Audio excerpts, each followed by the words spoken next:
हमने श्रद्धा से अपनी बेटी का पालन पोषण किया। ये हमारा हृदय है, हमारी आत्मा है। आपने मुझसे कोई याचना नहीं की। आप जगत के बादशाह हो। परमात्मा से जो याचना ना करे वही संसार का सबसे बड़ा बादशाह हमारा है। सुदामा ने भगवान से कोई याचना नहीं की। अब बिना मांगे सुदामा को क्या नहीं मिला। ये धरती का सारा वैभव जिसके लिए बड़े बड़े देवता तरसते थे, ठाकुर जी से मांगने की क्या जरूरत। उनके चरणों में हमारा प्रेम बना रहे, अनुराग बना रहे, श्रद्धा बने रहे, निष्ठा बने रहे। मैं ठाकुर जी के चरणों में शरणागत रहूं। हमारा वैष्णव संस्कार कभी छूटे नहीं, बना रहे। यही प्रार्थना भगवान के चरणों में निरंतर करनी चाहिए। शंख की ध्वनि होने लगी, नौवत नगारे बजने लगे, भेरी मृदंग की आवाज गूंजने लगी और उसी समय आकाशवाणी भी होती है। भोजराज कंस को सुनाते हुए, हे भोजराज, इसी देवकी के अष्टम गर्भ से जो संतान होगी वही तुम्हारी मृत्यु का कारण बन जाएगा। अब तक तो भाई बहन का संबंध है। भाई बहन का कितना प्यारा संबंध होता है। दोनों एक साथ खाते हैं, पलते हैं, रहते हैं, भोजन करते हैं, सोते हैं, पढ़ते हैं। इतना प्यारा गहरा संबंध तो कभी किसी रिश्ते में हो ही नहीं रह सकता जो भाई बहन का संबंध होता है। किंतु स्नेह और आर्द्रता सूख गई जैसे ही कंस ने सुना कि ही बहन है, इसके गर्भ से उत्पन्न बालक से हमारी मृत्यु होने वाली। शत्रु का भाव जागृत हो गया। कंस ने घोर विरोध उठा लिया। उसके बड़े बड़े आक्रमणकारी मित्र भी थे। प्रलंब बक चानूरा त्रिनावर्त महाशनै महासूरम कालने यदो वै शाक्य रुद्धता। प्रलंबासुर, बक्कासुर, त्रिनासुर, भस्मासुर, जरासंध, चाणूर, मुष्टिक, द्विविद, पूतना नाम की स्त्री जो अपने स्तनों में जहर लगा करके गई थी भगवान को मारने की इच्छा से। बुद्धि जब भ्रष्ट होती है तो मन में इसी तरह का गंदा विचार पैदा होता है। धर्म से लोग विमुख हो जाते हैं। सारे देवता माता देवकी की प्रार्थना करने के लिए कारागृह में जाते हैं, क्योंकि वसुदेव जी ने वचन दिया है कि कंस देवकी का वध न करो, क्योंकि अभी विवाह हुआ है, दूसरा ये स्त्री है, तीसरा तुम्हारी बहन है, चौथा कि विवाह के मंगल चिन्ह इसके शरीर से उतरे, इसके वध का तुम्हें कोई अधिकार ही नहीं। किंतु आकाशवाणी ने कहा है कि अष्टम गर्भ के द्वारा मृत्यु हो।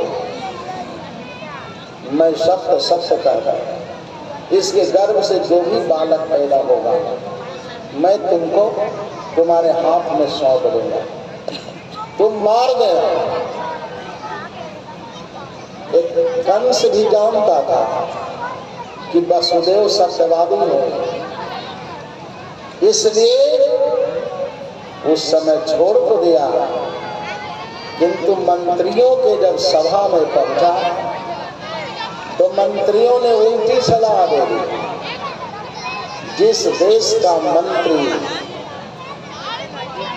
विषम विचार वाला होता है, उल्टी बुद्धि वाला, उल्टी मंत्रणा देने वाला, सलाह देने वाला, वो राष्ट्र धराशायी हो जाता है, वो राष्ट्र का स्वाभिमान नष्ट हो जाता है, उस राष्ट्र की संस्कृति और सभ्यता में कलंक लग जाता है। मंत्री अच्छे होने चाहिए, अच्छे सलाह देने वाले, और नहीं तो राजा को स्वतंत्र विचार करना चाहिए, क्या करना क्या नहीं करना। किंतु कंस उचित और अनुचित का ज्ञान नहीं कर सका।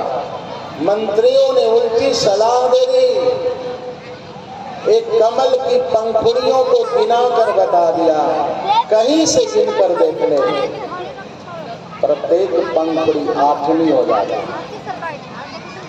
कंस समझ गए कि हमारे मृत्यु कब आ जाए, चाहे पहला बालक हो या अष्टम बालक हो या बीच का बालक। बहन और बहनों के प्रति जो समता थी, जो समत्व भाव था, वो विषमता में बदल गई। दोनों के हाथ पैरों में बेड़ियां डाल दी, कारागार में बंद कर दिया।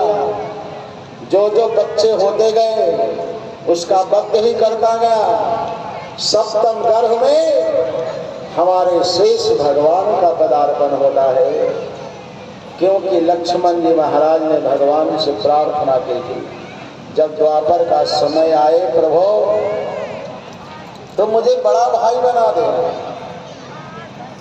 क्योंकि लक्ष्मण के रूप में जब छोटा भाई बनकर मेरा जन्म हुआ तो हमारी एक बात नहीं चली, इसलिए आगे आने वाला जो समय होगा मैं बड़ा भाई बनूंगा, हमारा जो आदेश होगा उसका पालन करना है।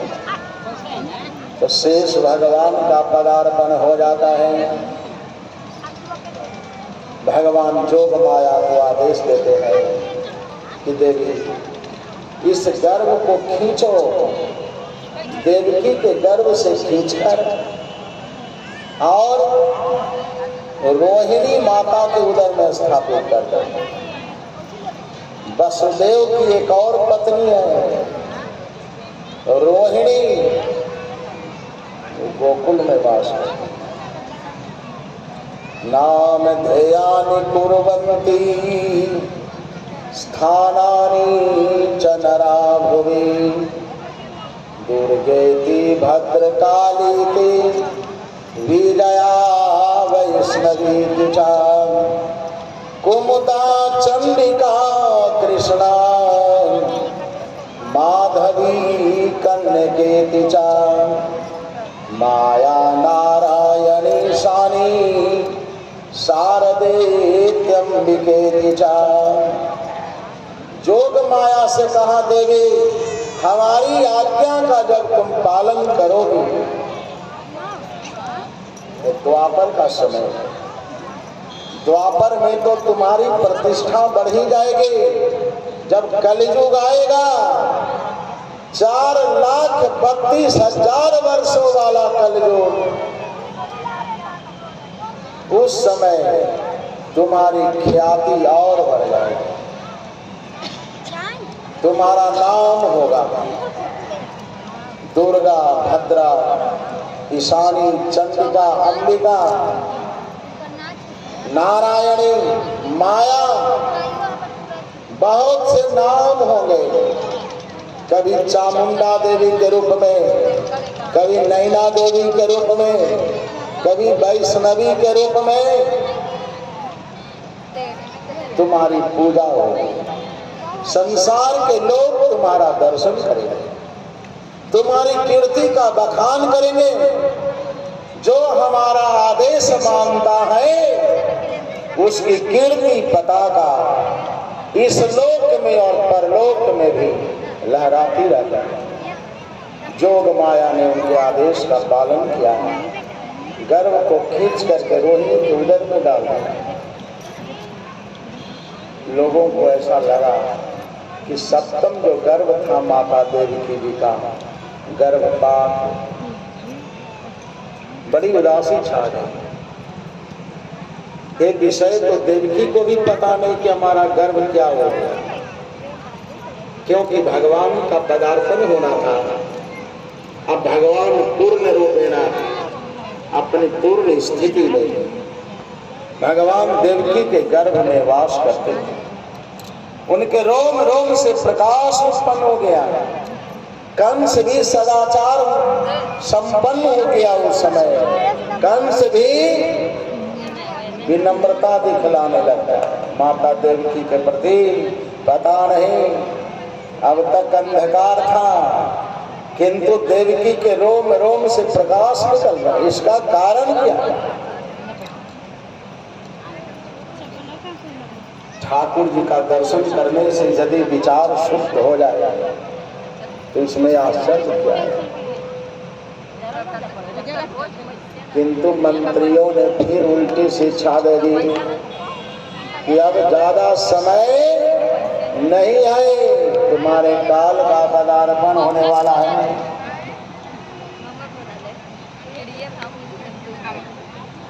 इस तरह से देवकी के गर्भ से बालक का जन्म होता है।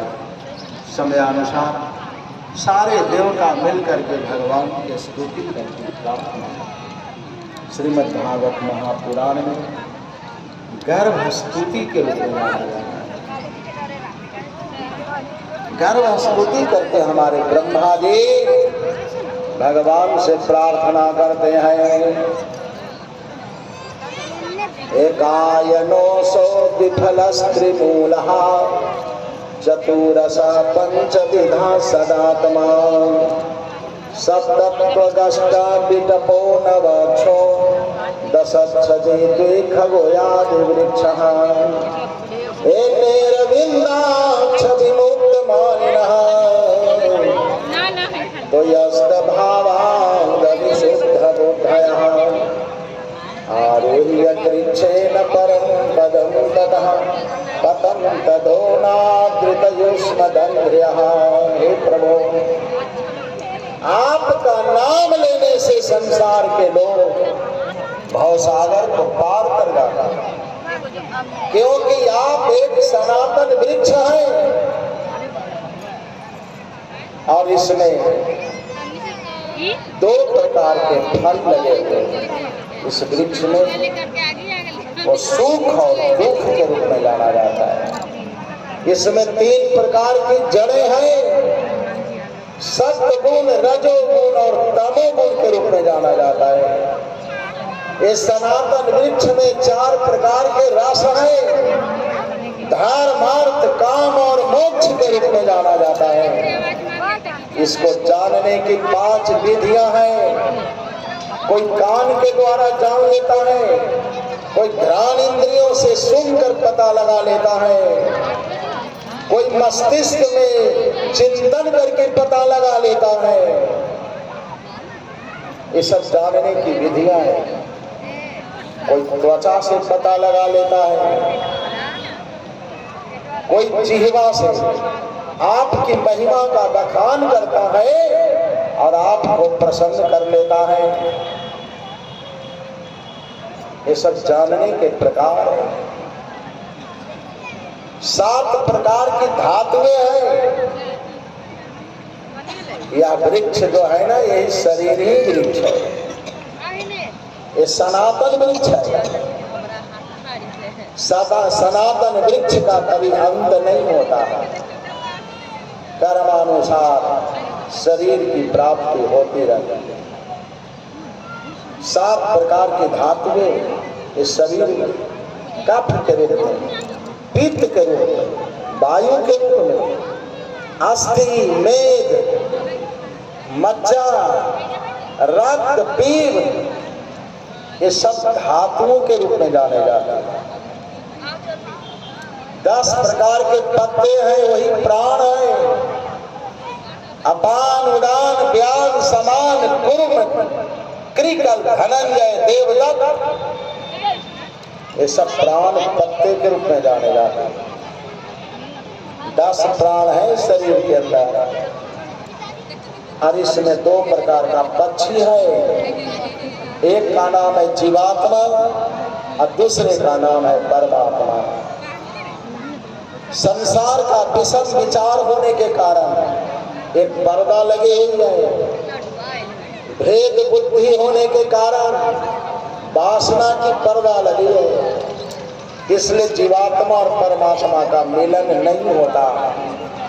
किंतु कोई जिज्ञासु पुरुष जिस समय आपकी कथा को सुन लेता है, सत्संग में आ जाता है, उसी समय वासना की पर्दा नष्ट हो जाती है और भक्त और भगवान का मिलन हो जाता है।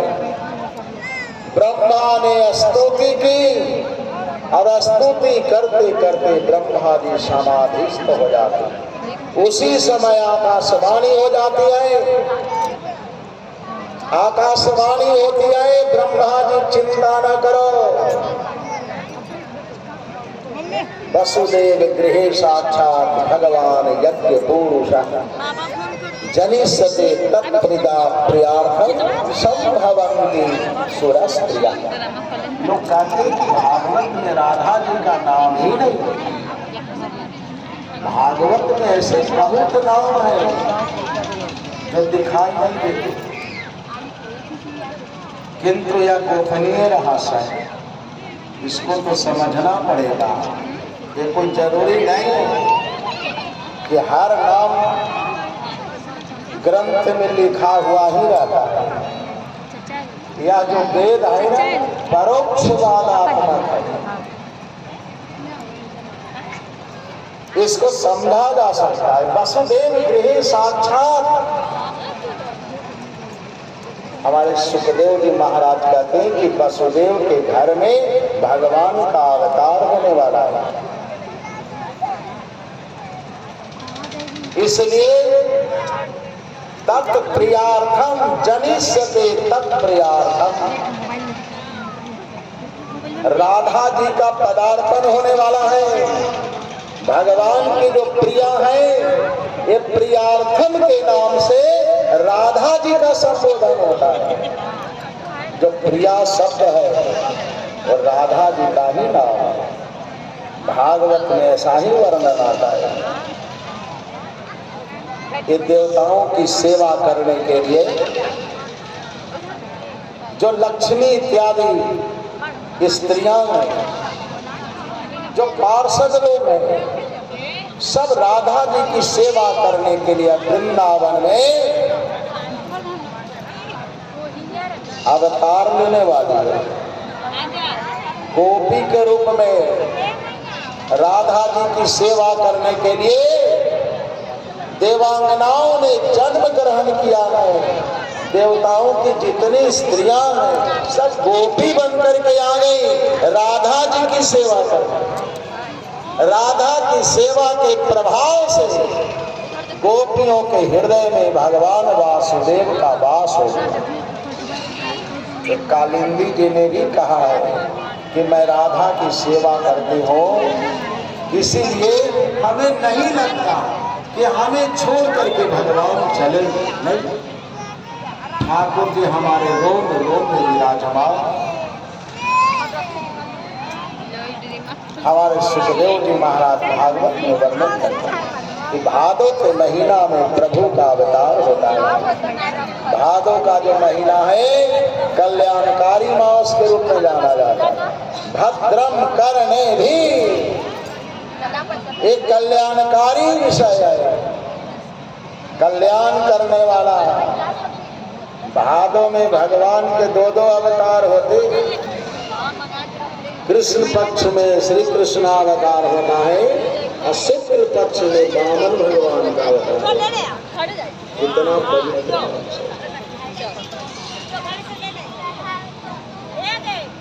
कितना पवित्र समय है,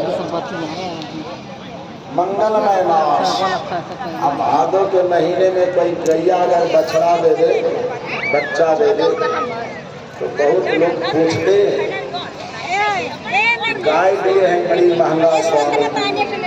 गांव घर के लोग कह रहे हैं कि अमंगल हो गया, गाय बच्चा दे दिया भादों में, इसका जो दूध पिएगा वो मर जाएगा, ऐसा बोल रहे हैं। कौन बोल रहा है? तो ये गोतिया नैया, तो गोतिया नैया तो इसने होवे करा है। अब क्या, जब बच्चा नहीं दिया तो उल्टिए भाषा बोल रहा था, अब बच्चा दे रहा तो भी उल्टिए बोल रहा है। इसलिए देखो कोई बात नहीं तो न सरकार कोई उपाय बता दें, उपाय बता दें। हाँ तो